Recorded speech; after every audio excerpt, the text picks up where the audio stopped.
할렐루야. 우리 옆에 분들과 잠시 인사 나누겠습니다. 하나님은 당신을 사랑하십니다. 당신이 있어서 참 행복합니다. 참 잘 오셨습니다. 오늘 우리가 잘 아는 말씀 갈라디아서 5장 22절과 23절의 말씀을 함께 읽었는데요. 저는 이 13절부터 26절까지의 말씀을 통해서 성령을 따라 열매 맺는 생활이라는 제목으로 말씀을 함께 나누기를 원합니다. 성도다운 삶을 사는 것은 어떤 것일까 하는 고민을 우리는 늘 가지고 삽니다. 그래서 우리가 예수를 믿고 하나님의 거룩한 백성이 되고 성도가 되었는데 성도다운 삶, 또 하나님이 기뻐하시는 그런 삶을 살아야 하는데 어떻게 사는 것이 성도다운 삶을 사는 것일까 하는 생각을 해보게 되고 또 고민을 해보게 됩니다. 그런데 그리스도인의 삶이라는 것을 가만히 살펴보면 끊임없는 영적인 도전 앞에 서 있는 삶이다. 그리고 영적인 전장의 한가운데 서 있는 삶이라고 표현할 수 있을 것 같습니다. 그래서 우리는 끊임없이 영적인 전투를 치르고 있는 영적인 전장에 나가 있는 영적인 군인이라고 말할 수 있습니다. 그래서 우리 속에 바울이 말하고 있는 것처럼 두 가지 법이 계속해서 싸우는데 육체의 소욕을 따라 살 것인가 아니면 성령을 따라 살 것인가, 이 싸움을 우리는 사실 계속하고 있는 거예요. 그런데 대부분의 많은 그리스도인들이 어떻습니까? 성령을 따라 사는 것이 당연하고 성령 충만하여 늘 하나님 앞에 온전한 모습으로 서기를 바라는 마음이 있지만 그렇지 못할 때가 사실 더 많이 있는 것이 우리들의 모습이라 말하지 않을 수가 없습니다. 자, 그렇다면 우리가 성도다운 삶을 사는 것을 무엇으로 어떻게 증명할 수 있을까 하는 것이 또 우리들이 한번 함께 생각해 보아야 할 문제라고 생각합니다. 나는 과연 성도답게 살고 있는가? 그리스도인다운 삶을 살고 있는가? 하나님이 기뻐하시고 하나님 앞에 바로 선 삶을 살고 있는가를 살펴봐야 되잖아요. 근데 그것을 무엇으로 증명하고 무엇으로 나타낼 수 있겠는가 하는 것입니다. 예수님께서 그런 말씀을 하셨죠. 나무는 열매로 알지라. 열매로 알 수 있는 것처럼 열매를 보면 그 나무가 어떤 나무인지 알 수 있듯이 우리가 진정으로 거듭났는지 혹은 거듭나지 못했는지, 우리가 성령 충만한 가운데 성령이 이끄시고 성령이 인도하신 대로 살고 있는지 그렇지 못한지는 우리의 삶의 열매를 통해 보면 우리가 어떠한 삶을 살고 있는지를 알 수 있다라는 사실입니다. 오늘 우리가 함께 읽은 이 말씀 다 살펴보지 못했지만 13절부터 26절의 말씀에 보면 복음으로 자유롭게 된 사람에게는 성령의 열매라는 특징이 나타난다라는 사실을 말씀해 주고 있습니다. 그래서 오늘 사실 이 갈라디아서에서 사도 바울은 갈라디아 교회 성도들에게 편지를 하면서 성도답게 사는 것이 어떤 것인지, 그리스도 예수 안에서 진정한 자유, 참 자유를 얻은 사람이 어떠한 삶을 살아야 하는지, 그 모습이 어떠해야 하는지를 제시해 주고 있는 것입니다. 그래서 오늘 우리는 갈라디아 교회 성도들에게 주시는 말씀을 통해 복음으로 참 자유를 얻은 사람, 곧 성도들의 실제적인 삶의 모습이 어떠해야 하는지를 배우게 되는 것입니다. 하나님은 우리를 자유하게 하셨습니다. 이 자유함을 주신다는 것은 갈라디아서의 주제이기도 합니다. 그래서 우리가 읽지는 않았지만 갈라디아서 5장 1절 말씀에 보면 이런 말씀이 있습니다. 바울이 갈라디아 교회 성도들에게 이렇게 말해요. 그리스도께서 우리를 자유롭게 하려고 자유를 주셨으니 그러므로 굳건하게 서서 다시는 종의 멍에를 매지 말라. 우리 모두는 자유함을 얻은 자들이라고 말씀하고 있고, 그러므로 다시는 종의 멍에를 매는 삶을 살아서는 안 된다라고 말씀하고 있습니다. 이 자유가 무엇입니까? 율법의 정죄로부터의 자유이고 자기의 의로 구원받아야 한다는 속박으로부터의 자유를 의미합니다. 세상 사람들은 자유하면 어떻게 생각해요? 자기 욕구대로 사는 것을 자유라고 생각해요. 자기 마음대로 사는 것을 자유라고 생각해요.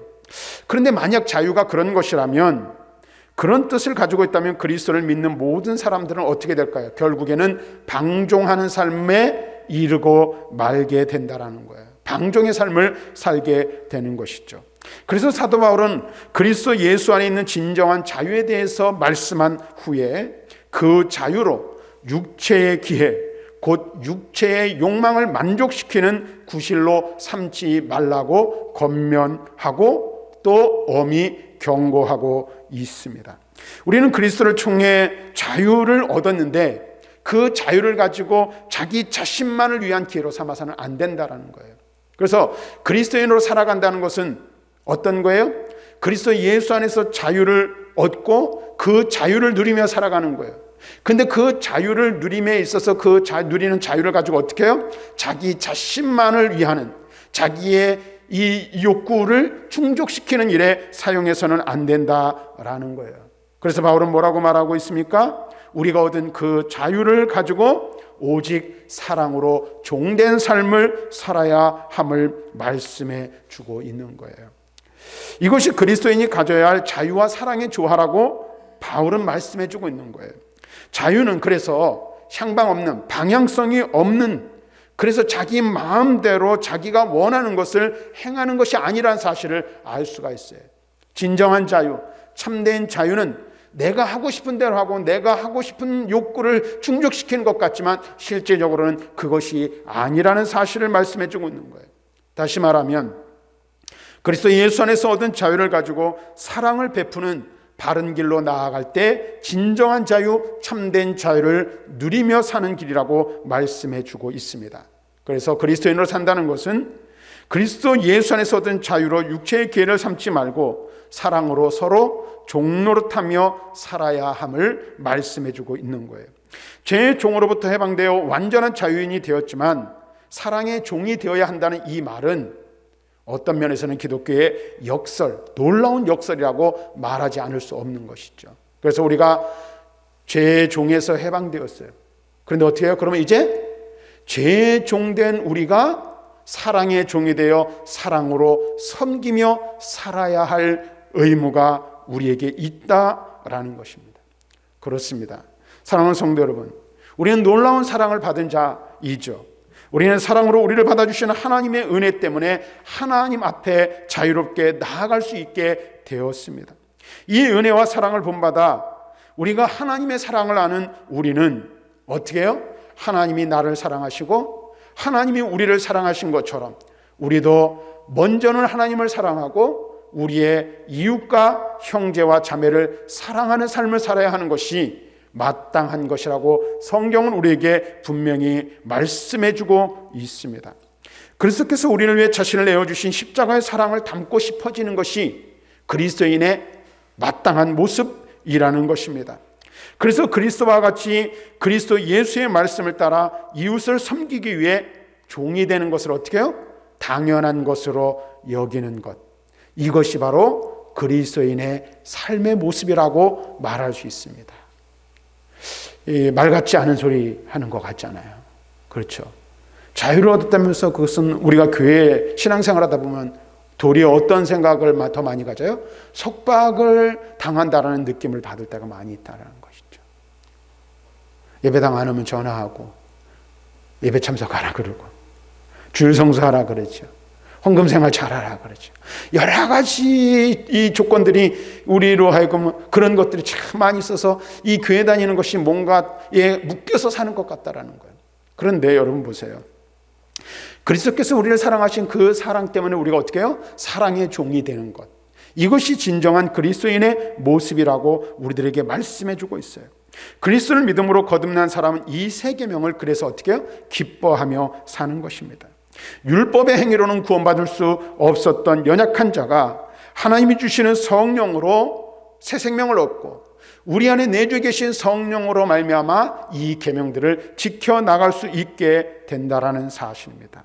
그래서 우리는 우리들 주변에 사랑하며 섬겨야 할 사람들을 주셨다는 사실을 우리는 기억해야 돼요. 그래서 먼저 기억할 것은 저와 여러분들이 그리스도 예수 안에서 자유를 얻었다는 거예요. 그리고 그 자유를 가지고 어떻게 해야 된다는 거예요? 사랑으로 종노릇하는 삶을 살아야 하는 거예요. 그래서 우리들 주변에는 우리가 섬겨야 할 사람들이, 섬겨야 할 대상들이 아주 많이 있다는 사실을 알아야 하는 것입니다. 우리의 가정, 우리의 직장, 우리의 일터, 우리의 지역사회와 열방이 우리가 섬겨야 할 대상이란 사실을 우리에게 말씀해주고 있다라는 것입니다. 우리가 그들을 섬기며 사랑의 종이 될 때에 세상에 하나님의 자녀의 참된 모습이 무엇인지 우리를 통해 드러나게 되어 있다라는 사실입니다. 그래서 예수를 믿고 삶이 완전히 변화되는 그런 모습들이 우리들 가운데 나타나야 된다는 거예요. 성경을 보면 예수님께서 여리고 마을로 들어가셨죠. 거기서 한 사람을 만납니다. 그 사람이 누구이죠? 바로 세리장 삭개오였어요. 이 세리장이라는 것은요, 참 그 당시에 뭐라 그럴까, 굉장히 고독한 삶을 사는 사람 부류 중에 하나였어요. 왜 그럴까요? 로마의 앞잡이가 되어서 자기의 민족인 사람들에게 백성들의 고혈을 짜내어서 어떻게 해요? 로마의 세금으로 바쳐야 했어요. 그것뿐만 아니라 일단 자기의 주머니를 착복하게 바빴어요. 그래서 사람들에게 외면받는 외톨이의 삶을 살 수밖에 없었어요. 유대인들에게는 어떤 존재입니까? 세리들이 반역자여 매국노이죠. 그런데 그가 예수님을 만난 거예요. 그랬더니 어떻게 돼요? 그의 삶, 그가 예수를 만난 후에 삶이 변화되어 그가 가지고 있는 모든 것들을 이웃을 위해, 주님을 위해 내어놓는 것을 우리는 말씀을 통해서 알 수가 있어요. 예수 그리스도를 만나 변화된 사람은 어떻게 해요? 삶의 변화가 반드시 일어나게 되어 있고 삶의 변화가 삶의 열매로 나타나게 되어 있다는 사실을 우리는 수없이 많은 사람들을 통해서 알 수가 있습니다. 무엇보다도 우리는 그리스도 예수 안에서 구속함을 얻었다면, 그리고 하나님의 거룩한 백성이 되면 어떻게 해요? 사랑의 열매들을 맺게 되어 있다는 거예요. 우리는 자유함을 입은 자로서 마땅히 그리스도의 사랑을 실천해야 한다라는 거예요. 왜요? 율법이 이웃 사랑에서 완성되듯이 구원받은 자는 이웃 사랑의 그 율법 정신을 삶을 통하여 자연스럽게 실천하게 되어 있다라는 거예요. 그래서 저와 여러분들이 먼저 기억할 것은 내가 참 자유인인가를 한번 생각해 봐야 되는 거예요. 그리스도 안에서 진정한 자유를 누렸는가? 그리고 그 자유를 얻었는가? 그 자유를 누리며 살아가고 있는가? 그런 것을 무엇으로 알 수 있습니까? 바로 이웃 사랑의 실천을 통해 그것이 자연스럽게 나타나야 한다라는 거예요. 그래서 우리들 주변에 우리들 이웃에 우리들을 섬겨야 될 대상들이 얼마나 많이 있는지 여러분 한번 생각해 보시기를 바랍니다. 우리가 도와야 할 이들이 누구인지를 알아야 한다는 거예요. 이제 계속해서 사도 바울은 갈라디아 교회가 교리적으로 혼란함으로써 그리스도의 사랑을 상실할 것을 경계하고 있어요. 근데 이게 오늘 우리도 마찬가지예요. 그리스도 안에서 자유를 얻었고 우리가 그리스도인 되었다면 근본적으로 우리가 어떠한 삶을 살아야 되는 거예요? 사랑으로 종노릇하며 서로를 섬기는 삶을 살아야 되는 거예요. 먼저 공동체 안에서 우리가 서로 섬겨야 하고 우리의 이웃을 섬겨야 되는 거예요. 그런데 예수 믿고 구원받았음에도 불구하고 그러지 못할 수도 있다라는 거예요. 그래서 15절에 바울은 이렇게 말해요. 만일 서로 물고 먹으면 피차 멸망할까 조심하라. 서로 물고 뜯는 것은 망하는 지름길이라고 말하고 있는 거예요. 예수님께서도 마태복음 12장 25절에서 분쟁하는 나라마다 항폐해질 것이요 스스로 분쟁하는 동네나 집마다 서지 못할 것이라고 말씀하고 있습니다. 사랑하는 성도 여러분, 그리스도 예수의 복음이 역사하는 곳에는 참 자유가 있고 하나님의 사랑이 있습니다. 하지만 율법주의자들은 바울을 공격하고 바울과 갈라디아 교회를 공격하였어요. 그리고 이간질시켰어요. 바울은 갈라디아 교회가 그리스도의 사랑을 상실하지 않고 성령을 쫓아 행해야 한다고 그래서 권면하고 있는 거예요. 우리 안에도 끊임없이 우리 속에서 역사하는 영이 있잖아요. 성령이 역사하시는 것뿐만 아니라 악한 영이 역사해서 우리 속에서 끊임없이 이간질을 시키는 거예요. 우리라고는 그리스도인답게 살지 못하도록 하는 것이죠. 그래서 16절부터 18절을 보면 바울은 이렇게 말해요. 내가 이르노니 너희는 성령을 따라 행하라. 그리하면 육체의 욕심을 이루지 아니하리라. 육체의 소욕은 성령을 거스리고 성령은 육체를 거스리나니 이 둘이 서로 대적함으로 너희가 원하는 것을 하지 못하게 하려 함이니라. 너희가 만일 성령의 인도하시는 바가 되면 율법 아래에 있지 아니하리라. 여러분 보세요. 우리가 예수 안에서 자유함을 얻었어요. 자유함을 얻은 사람은 서로 종노릇하고 사랑으로 섬기는 삶을 살게 되어 있어요. 그런데 그렇지 못한 경우가 있다는 거예요. 그게 뭐예요? 예수 믿고 구원받았으나 육체를 따라 살면 그와 같은 삶의 자리로 나아갈 수 없고 그런 열매를 맺을 수 없다는 사실을 말씀해 주고 있는 거예요.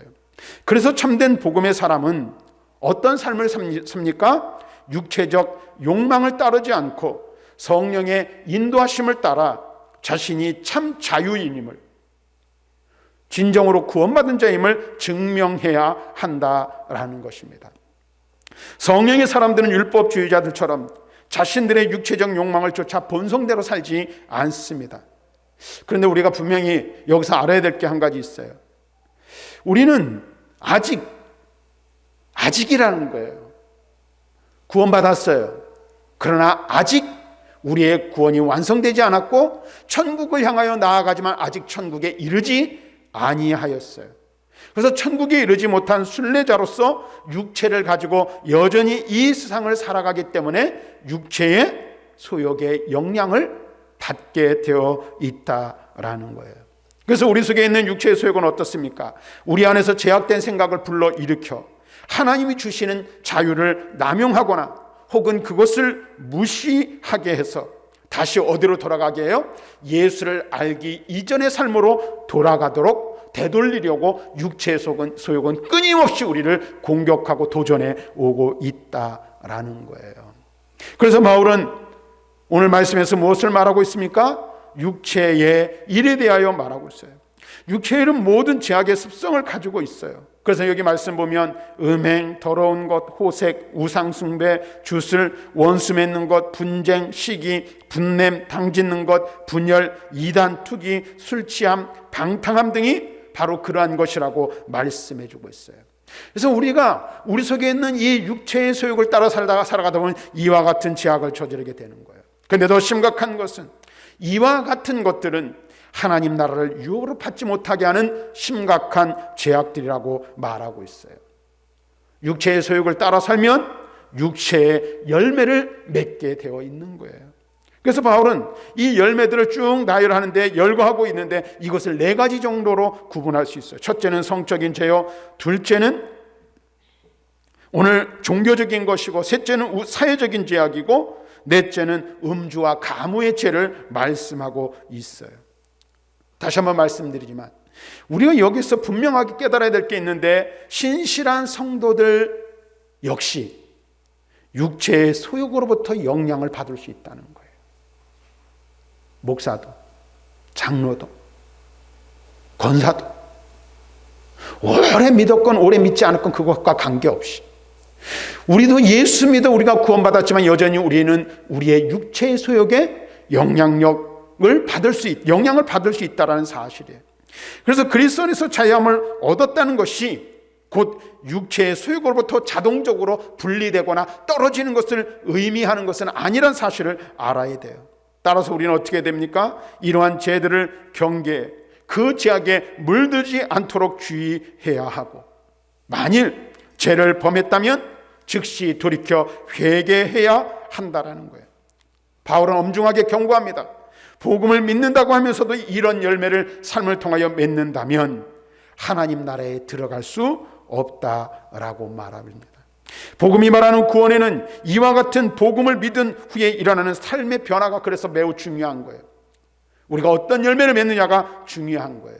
근데 열매 맺는 것은 무엇을 하냐? 우리가 어떤 영향을 받느냐에 달려 있다라는 거예요. 믿음을 갖는 것도 중요하지만 믿음을 지키는 것은 더 중요하다는 사실을 우리는 분명히 알아야 합니다. 그래서 우리는 육체의 소욕을 따라 사는 삶을 사는 것이 아니라 무엇을 따라 살아야 합니까? 성령을 따라 성령의 인도하심을 받아 살아야 한다라는 사실입니다. 사랑하는 성도 여러분, 육신에 속한 욕망을 쫓는 자들은 하나님 나라를 유업으로 받을 수 없습니다. 그래서 바울은 21절에 분명하게 말합니다. 이런 일을 하는 자들은 하나님의 나라를 유업으로 받지 못할 것이요. 그들은 어떤 사람이에요? 성령의 사람도 아니고 그리스도와 복음을 쫓는 자유인도 아니라고 바울은 말하고 있는 거예요. 복음으로 자유롭게 된 사람은 어떤 삶을 삽니까? 성령의 인도하심을 따라 살아가요. 왜? 복음으로, 성령으로 거듭났기 때문에 그렇습니다. 오늘 우리가 분명히 알아야 할 것은 비록 우리가 거듭났다 해도 우리의 힘으로는 육체의 소욕을 이길 수 없다라는 것입니다. 여러분 한번 보세요. 여기 계신 분들 중에 나이와 상관없이 나는 육체의 모든 욕구들을 다 이겨낼 수 있어 라고 말할 사람, 자신 있게 말할 사람 있습니까? 저는 그렇게 못합니다. 할 수 없어요. 제게 그럴 힘과 그럴 능력이 없어요. 나이와 상관없는 거예요, 이거는요. 육체의 욕망은요. 근데 이 육체의 욕망이라는 것이 앞에서 열거한 그런 열매들을 쭉 이야기했지만 우리의 삶에 전반적으로 걸쳐있는 모든 삶과 깊이 연결되어 있다는 사실을 우리는 분명히 알아야 돼요. 자신만만하면 어떻게 해요? 넘어지게 되어 있는 것입니다. 우리는 그리스도 예수의 복음으로 거듭났지만 여전히 이 땅에 살고 여전히 육신 안에 거합니다. 그래서 끊임없이 육신의 욕망이 우리를 괴롭히고 우리를 유혹합니다. 따라서 우리는 우리의 힘으로, 우리의 능력으로 우리는 육체의 소욕, 육체의 욕심을 이겨낼 방법이 없습니다. 성령이 우리를 도우시고 우리가 성령의 인도하심을 받고 성령의 이끌리심을 받아 살아가지 않으면, 성령의 지배를 받지 아니하면 육체를 이길 방법이 없다라는 사실입니다. 그래서 우리는 어떻게 해요? 성령의 인도하심을 받아야 합니다. 성령을 따라 살아야 합니다. 성령의 지배를 받아야 합니다. 그래야만 육체의 욕심을 따르지 않고 육체의 소욕을 이길 수 있습니다. 성령과 육체의 소욕은 서로 대적하기 때문입니다. 우리가 성령의 지배를 받으면 육체를 다스릴 수가 있는 거예요. 성령을 따라 살면 육체를 지배할 수 있는 거죠. 성령의 지배를 받는 사람은 그래서 어떻게 해요? 성령의 선한 열매들을 맺게 되는 거예요. 그래서 오늘 성령의 열매는 뭐라고 말합니까? 사랑과 희락과 화평과 오래 참음과 자비와 양성과 충성과 온유와 절제라고 말하고 있습니다. 그러면서 여기 뭐라고 말합니까? 이 열매들은 어떠한 법도 어떠한 세력도 금지할 수 없다라고 말하고 있어요. 여기서 바울이 말하고 있는 우리 주목해야 될 게 있어요. 성령의 열매를 9가지로 소개하고 있어요. 그런데 이 성령의 열매라는 표현이 육체의 일과 대비되고 있다라는 거예요. 그래서 사도는 종의 멍에 아래서 하는 일과 자유하는 자가 맺는 열매를 대조시켜서 보여주고 있다라는 거예요. 육체를 따라 사는 사람과 성령을 따라 사는 사람의 삶의 결과가 어떠한지를 보여주고 있다라는 거예요. 그런데 성령의 열매도 한 가지씩 맺히는 것이 아니라 성령을 행하는 그 삶 속에 9가지 열매가 유기적으로 연결되어 맺히는 거예요. 유기적으로 연결되어 맺히는 거예요.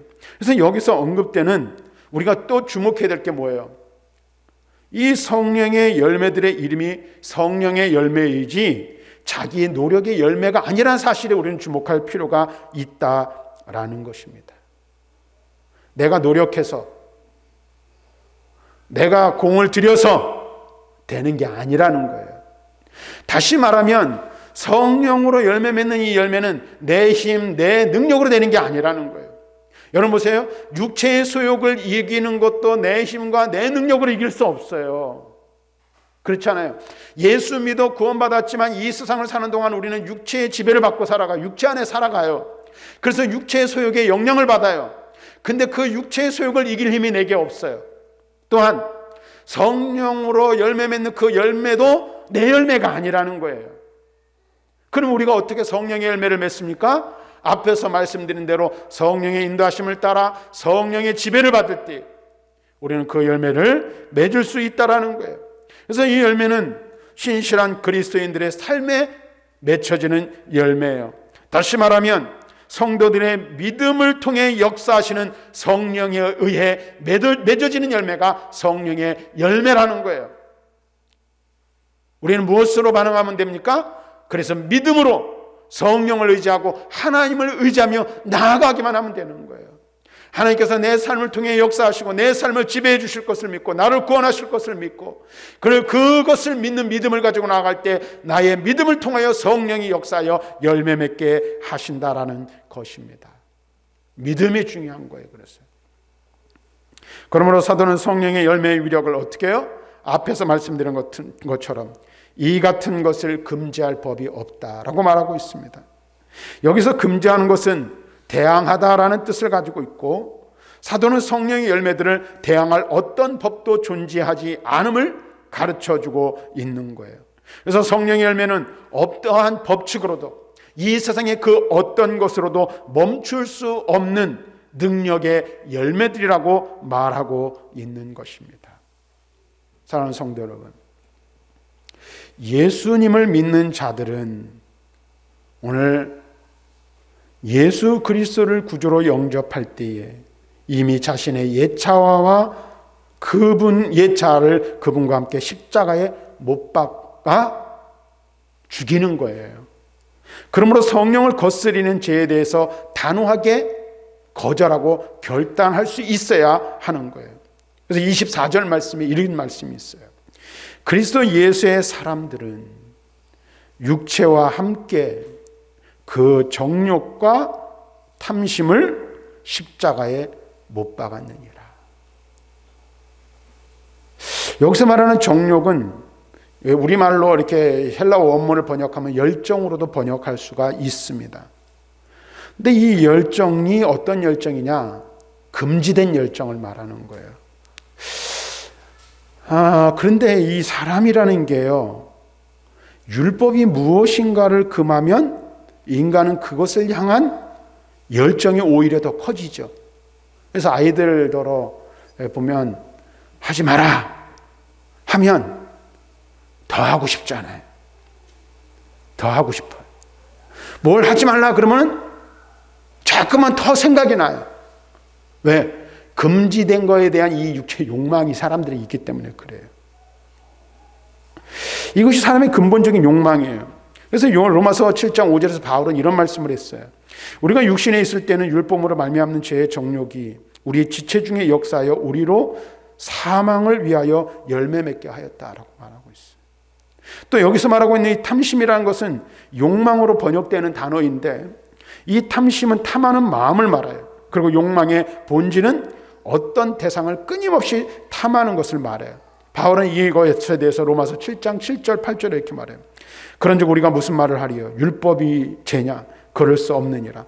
율법으로 말미암지 않고는 내가 죄를 알지 못하였으니 곧 율법이 탐내지 말라 하지 아니하였다라면 내가 탐심을 알지 못하였으리라. 그러나 죄가 기회를 타서 계명으로 말미암아 내 속에서 온갖 탐심을 이루었나니 이는 율법이 없으면 죄가 죽은 것이라. 여러분 보세요. 금지된 것을 향한 열정과 욕망은 여전히 우리 안에서 완전히 죽지 않고 계속해서 살아나 우리를 끊임없이 넘어뜨리려고 한다라는 사실입니다. 그런데 우리는 어떻게 해요? 그럼에도 불구하고 계속해서 끊임없이 성령을 쫓아 살아야 된다는 거예요. 그리고 그렇게 행할 때 열정과 욕망은 결국 어떻게 돼요? 그 힘을 잃고 죽게 된다라는 거예요. 그래서 바울은 계속해서 25절에 이렇게 말합니다. 만일 우리가 성령으로 살면 또한 성령으로 행할지니. 그렇습니다. 우리가 성령으로 거듭났으면 앞으로는 성령의 뜻을 따라 살아야 한다는 거예요. 육체의 욕망이 아니라 성령의 음성에 순종하는 삶을 살아야 합니다. 서로 상대방의 감정을 자극하지 말고 경쟁심을 갖고 서로 다투지 말아야 합니다. 성령의 사람은 성령의 인도하심을 따라 사는 사람이라고 바울은 말하고 있습니다. 자, 이제 말씀을 좀 정리하도록 하겠습니다. 제가 말씀을 시작하면서 그리스도인의 삶, 성도의 삶이란 어떤 것인가에 대한 말씀을 가지고 시작을 했어요. 그러면서 끊임없이 영적인 전쟁을 하는 삶이 바로 그리스도인의 삶이라고 말하고 있어요. 저 자신을 보더라도 그렇고 많은 그리스도인들을 볼 때 정말로 훌륭하고 거룩하고 성결하게 사는 그리스도인들도 많이 있지만 저 자신을 보더라도 참 연약한 존재임을 날마다 느껴요. 날마다 실패하고 날마다 넘어지고 날마다 쓰러져요. 여러분은 어떠신지 모르겠어요. 제가 이렇게 뵐 때도 마찬가지예요. 우리가 얼마나 연약한지 우리는 유혹 앞에 너무 쉽게 넘어지고 좌절할 때가 많이 있어요. 그리스도라는 이름을 가지고 이 세상을 살아가고 성도라는 이름을 가지고 이 세상을 살아가지만 성도답게 살 때보다 그렇지 못할 때가 더 많이 있어요. 우리의 마음, 우리의 생각들이 하나님이 중심이 되고 성령의 인도하심을 따라 하나님이 기뻐하시는 삶을 사는 것보다 그렇지 못할 때가 더 있어요.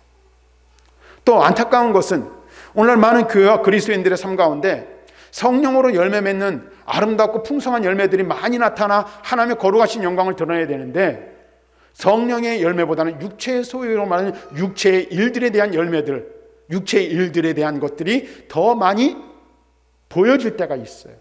교회도 그렇고 성도라고 불리는 사람들의 삶을 통해서도 마찬가지라는 거예요. 그래서 하나님의 거룩하신 영광이 드러나지 못하는 것뿐만 아니라 오히려 하나님의 영광에 먹칠을 하는 그런 경우들도 많이 있어요. 무엇이 문제일까요? 한 사람이 그리스도인으로 내가 하나님 앞에 서서 하나님이 기뻐하시고 하나님이 원하시는, 하나님이 정말로 바라시는 열매를 맺어드려 하나님을 기쁘시게 해드려야 되는데 그렇게 살지 못하는 이유, 아니 그렇게 살아갈 수 있는 길이 있다면 그것은 과연 무엇일까요? 우리는 이미 바울이 이 본문에서 말하고 있는 것처럼 우리의 욕심은, 우리의 옛사람은 이미 그리스도와 함께 십자가에 못 박혀 죽은 자들이에요. 그런데 그럼에도 불구하고 어떻게 해요? 끊임없이 우리 속에 일어나는 육체의 수욕의 유혹에 넘어가는 것이 오늘 우리의 문제라는 거예요. 근데 그 육체의 소욕을 이길 수 있는 방법, 이길 수 있는 힘, 이길 수 있는 능력, 이길 수 있는 길이 나에게는 없다라는 사실. 나에게는 없는 거예요. 그럼 어떻게 이길 수 있습니까? 나를 구원하고 나를 변화시키며 나를 새롭게 하고 나를 하나님의 자녀로 만든 성령의 능력 외에는 없다라는 거예요. 그래서 나를 성령께 온전히 의탁하고 성령이 이끄시고 인도하신 대로 살아가는 그 길이 하나님을 기쁘시게 드리는 길이며 육체의 소욕을 이기는 길이고 영적인 전장의 한가운데 서 있는 그 영적인 군사로서 내가 날마다 승리할 수 있는 방법, 그 방법이 바로 성령을 따라 사는 길 외에는 다른 길이 없다는 사실을 바울은 우리들에게 말씀해주고 있는 거예요. 사랑하는 성도 여러분, 지금 여러분들의 삶의 모습은 어떻습니까? 나는 지금 목사다운가? 장로다운가? 아니, 이것을 떠나서 제가 늘 말씀드리는 것처럼 하나님 앞에 부르심을 받은 하나님이 구별해 놓으신 거룩한 성도로서의 온전한 삶을 살아가고 있는가를 한번 살펴보시길 바랍니다. 그리고 성령의 충만함을 입어 성령의 인도하심을 따라 하나님이 원하시는 성령의 열매들을 믿음으로 맺어드리는 자리로 나아가기를 사모할 수 있기를 바랍니다. 내 힘으로는 안 됩니다. 성령을 사모해야 합니다. 성령을 의지합니다. 성령의 도우심을 구해야 합니다. 그 길만이 사는 길이요, 그 길만이 하나님을 기쁘시게 드리는 길이라는 사실을 깨닫고 오늘도 성령 충만함을 구하고 성령의 인도하심을 구하는 자리로 나아가는 저와 여러분들이 될 수 있기를 주님의 이름으로 간절히 축원합니다.